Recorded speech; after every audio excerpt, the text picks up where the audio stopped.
Our next speaker is someone who could tell you firsthand about geoengineering. Her name is Kristen Meghan, and it's taken her a lot of guts to come here and speak what she has to say, so give her a big hand. This presentation has been brought to you by Gigi Bowman for State Senate and Oath Keepers. All right, first off, I just want to, I know everyone else has said it, but I really appreciate everybody that has come out here today. It's not just showing up and supporting an event, it's actually listening to those of us who are here to share a message. So, as it was presented to you, I'm here to speak to you about geoengineering. First thing I want to ask you is, who doesn't believe it exists? Anybody here on the fence? Okay. Well, hopefully when you leave here today, you don't just believe it, you share the information that I'm going to share with you, and you get more people on board to stop this unethical crime. I want to show you a video clip because the first thing people ask me about geoengineering is, who are these people? Who are the people that are, kind of pushing the button to get this thing going? One of them, his name is David Keith. And David Keith has been low in the radar for a while. But he has written a book about climate engineering that has basically done more for the truth movement of this than anything. Because he is the frontline person that is the #1 advocate for geoengineering. And I want to show you a clip. It's about 6 minutes, so just bear with me. You ever look at those planes up there? They have contrails on them. Maybe all those planes are the contrails. Maybe they're actually spraying chemicals into the atmosphere right now, and Uncle Sam isn't telling us. Seems extremely unlikely. That the United States is not telling something to its citizens? That seems extremely likely to me. Read the newspaper. And, of course, there are a lot of problems with what they're proposing. It turns out plants need sunlight. Yes.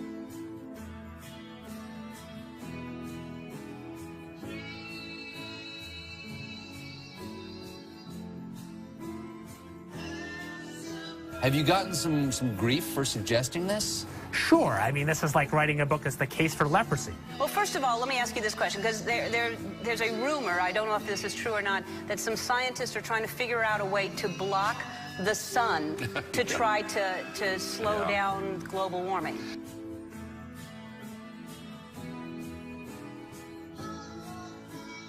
Could an individual start this? In practice, only a country. A big country. What about a man in like a hollowed-out volcano with henchmen who occasionally shakes his fist at the sky and says, "They said I was a fool at Harvard. Who's the fool now?" It's All Things Considered from NPR West. I'm Arun Roth. If scientists get the calculations wrong, it could be catastrophic for life on Earth. Or what if the technology got into the wrong hands? Couldn't someone shoot poison into the atmosphere? So people are terrified about talking about this because they're scared that it will prevent us cutting emissions. Right, and also that it's sulfuric acid. It is. You're bearing the lead. Is there any possible way this could come back to bite us in the ass? You put another kind of pollution, sulfur dioxide, up to orbit, cover the atmosphere. The sky won't be really blue in the way it is now anymore. Blanketing the earth in sulfuric acid, because I'm all for it. This is the all-chocolate dinner. I still get to have my CO2, and I just need to spray sulfuric acid. Right. All over the earth. Right.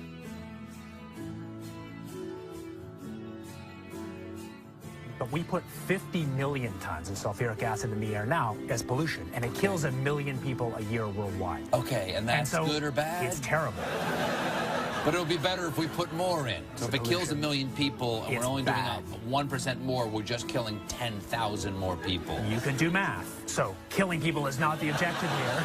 Killing people, not the objective. I just wanted to be clear. I just wanted to be clear. Because some very mainstream scientists are saying that the climate change situation is so bad that saving life as we know it might require something radical, like shooting chemicals into the stratosphere to reflect sunlight.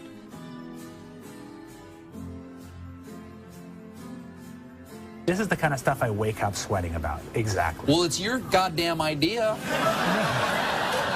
No, it actually turns out to be an old idea. This was known since President Johnson, and the scientific community mostly decided not to talk about it. What happens to the sulfuric acid after it's sprayed? Does it just stay up there? No, it rains down. Okay. But as I said, it rains down. Okay. It's a tiny addition. Okay. And you put you'd put, say, 20,000 tons of sulfuric acid into the stratosphere every year, and each year you have to put a little more, and this doesn't, in the long run, mean that you can forget about cutting emissions. We will need to rein in emissions. We'll get to it eventually, yeah. But it does. In the meantime, we're shrouding the Earth in sulfuric acid. So it is that you could actually spray sulfuric acid in the stratosphere 20 kilometers over our head and use that to stop the planet warming up in a kind of ugly tech fix. You could spray something into the atmosphere to change. Spray pollution into the atmosphere to stop it warming. So in the end, pollution saved them all.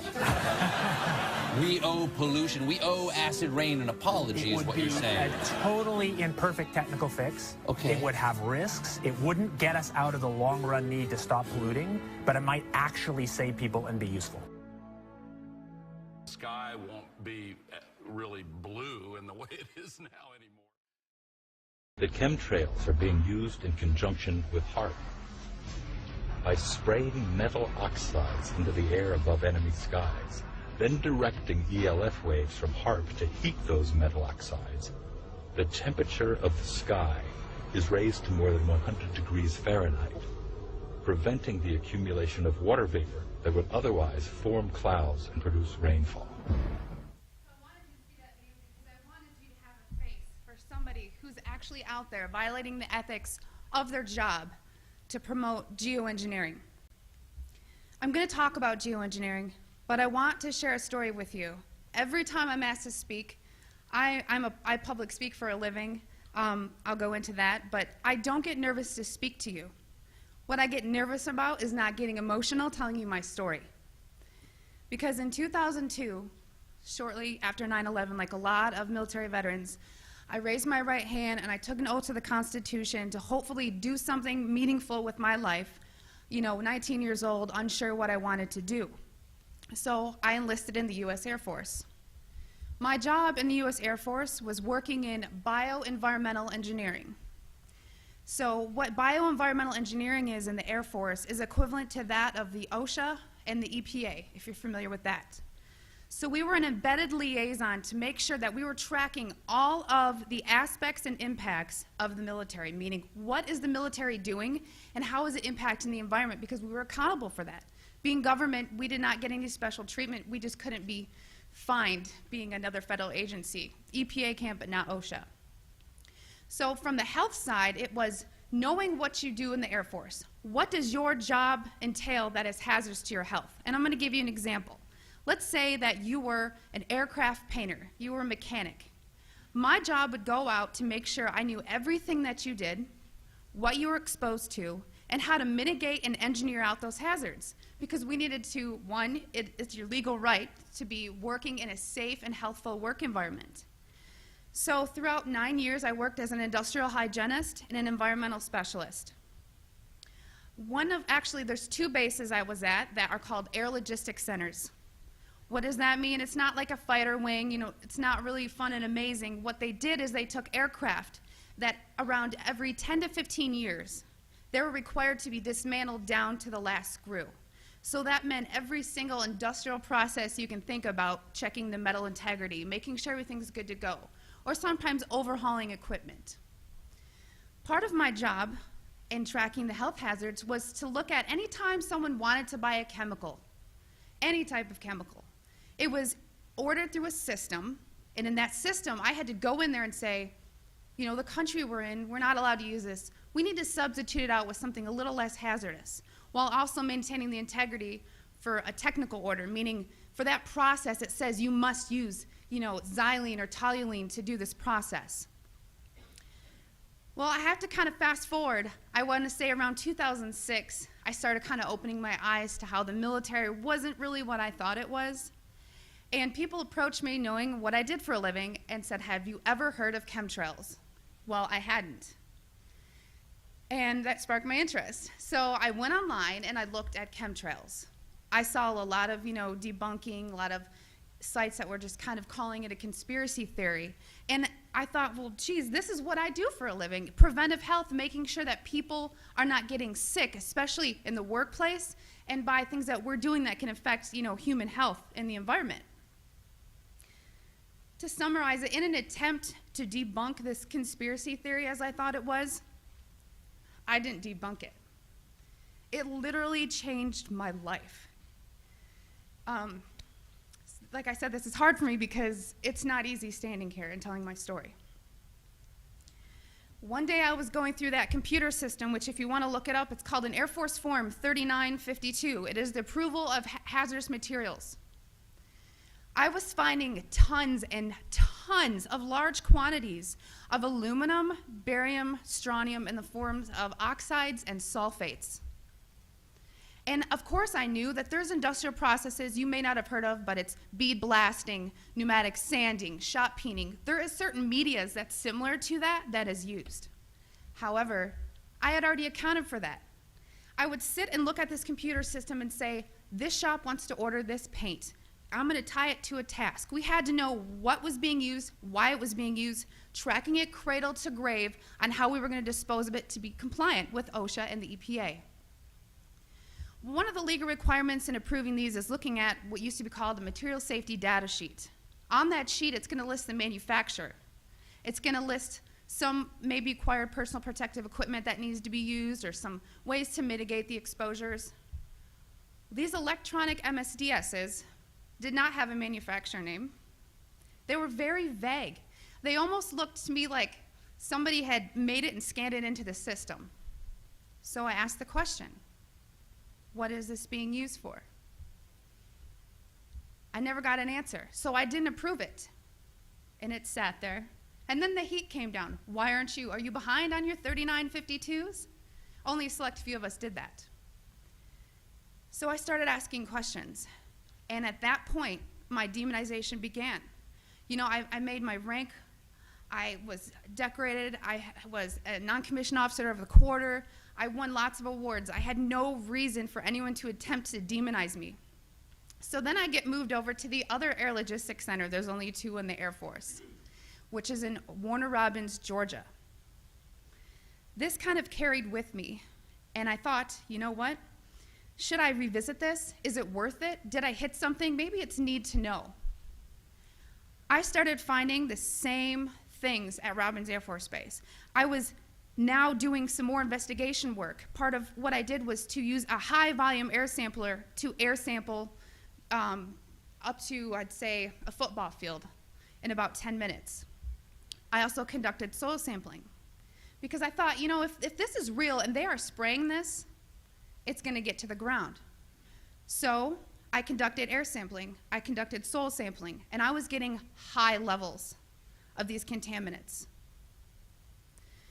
When I started asking the question again under a new commander, I never in my life thought I would have somebody look me in the face and tell me, I am questioning you. Is there something wrong with you? You've been looking really depressed lately. You know I can put you under a mental evaluation for up to 120 days. Who would take care of your daughter? Because I was divorced at the time. As soon as I heard that, I knew.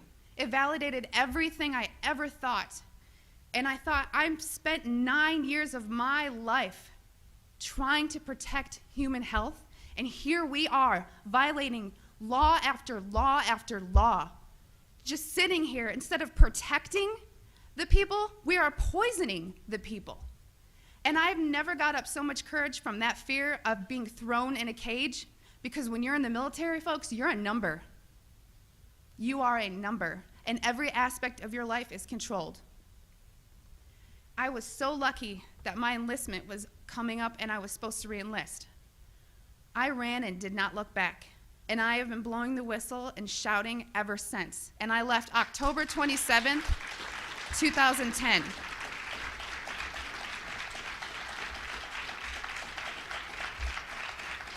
Thank you. It didn't just end there, though. You got to remember, there's a whole career field of people that work in bioenvironmental engineering. A lot of those people were told, do not talk to me. Do not talk to her. Do not email her. They were given no contact orders. Because my biggest thing was, if I'm just so, dishonest, don't you think somebody would come out and say, she was never in the military, or something negative to discredit me? They've ignored me, but they've tried to silence me. Every time I fly, I am pulled into a secret room. I literally am tagged in the system for the TSA. It is difficult.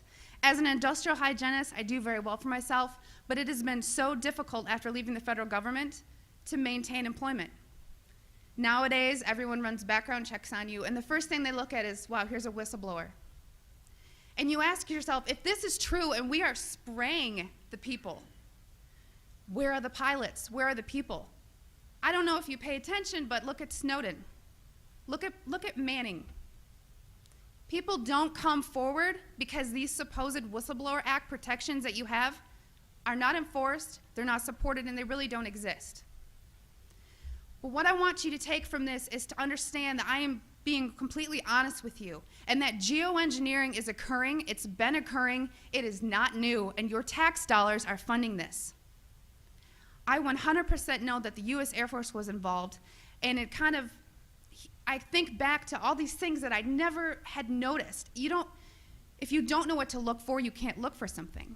And once I realized a process they were trying to hide, people have come out of the woodworks, from EPA compliance officers to ex-people that I worked with in my career field, who I cannot state for obvious reasons. I've had pilots come forward. I've had people come forward that actually load the canisters on the planes. These people don't come forward because they are afraid that they're going to end up like Snowden. And I continue to speak to let people know I've been screaming about this for 3 years and I'm still here. And why are you so afraid? Because many of these people are on active duty. And if you are willing to die for your country, supporting, the Constitution and defending us from enemies foreign and domestic, you are willing to die for your country, but now you're scared. You are scared and cowardly to talk about this. So I'm not just speaking to all of you in this room, I'm speaking to all those people that are gonna watch this online and watch it on YouTube. Because you can come forward, you can help expose this, and we can stop it. So many people wanna ask, why? Why is this occurring? That's for later thought. From weather modification to weather weaponry, there's numerous reasons under Agenda 21 and tons of theories. But my job as an industrial hygienist is to make sure that I comply with the laws and enforce them. So it is unethical every day for all the other people that are out there that work in preventive health, or even physicians that aren't speaking about this. They need to. So one thing I want to tell you is what you can do about it. The biggest hurdle that we have is disinformation sites. I never say them, but I'm going to today, so that you know if anyone ever gives these to you as a reference to debunk you, it's Metabunk and Contrail Science. Those are two websites that are ran by a government shill named Mick West. And he is a computer gaming programmer who tries to tell you about persistent contrails. So somebody who isn't even credentialed in chemistry or physics or ecology, none of that, is trying to tell you that you're crazy. Okay? So also on social media, don't just hit the share button. There are links. You have to understand that I have met people who used to be purposeful disinformation trolls, as we call them. These people are paid to pretend that they're you, to get you on board to believe a website or an article, just so that you look so vulnerable. And then later it will be deemed non-credible, and then you look non-credible. So please vet, research. And if you have something to write with, I want you to take down my email. It is Kristen, Kristen, Meghan, Meghan, @gmail.com. And by emailing me, I can give you some information for what I'm about to tell you. If you still don't believe it, or you still want to convince people, there's something you can do. You can take a glass jar. It needs to be a glass jar, so there's no BPAs. Take a rain sample and take a snow sample. I tried to disencourage the soil sampling because everyone's background of where you live is different. Because a lot of the materials that are used in geoengineering are natural occurring in Earth, just not in the industrialized form that they are used. So if you take these rain samples and you take the snow samples, email me, because I cannot publicly tell you where to send them, because we've actually been blackballed by labs who refuse to run our samples. And a problem that is occurring is people are sending in rain samples to labs that don't realize how low the limit of detection needs to be, because these are nanoparticulates. They're very small. So if you email me, I can tell you where to send in your samples, and it's only around $50. That may be tough on some people, but it's way cheaper than maybe what you assumed. So I just want everyone to know and understand that of all things, of all the freedoms that we are losing, geoengineering is the #1 issue that we are facing. Because you can have guns and money and you can have everything. If you don't have food and water and you are dying of respiratory or neurological illnesses, what does it matter? So you've heard about vaccines, and you'll hear, about smart meters, and you'll hear about other issues like fracking. These are all systemic effects. We are getting overexposed to toxins. People will tell you fluoride's in the water, but it's not a lot. It is a lot, because you're getting it everywhere in your food, water that you drink. Everything is washed with that water. And you're getting your vaccines. All this, it's a coupled systemic effect, and our bodies cannot metabolize these toxins. So I just want to thank you for taking the time to listen to my story, and I will continue to shout from the rooftops. I don't care how many jobs I lose. I don't care how many friends or family I lose, because I took an oath. And in 9 years, I was not able to honor that oath, but I am today.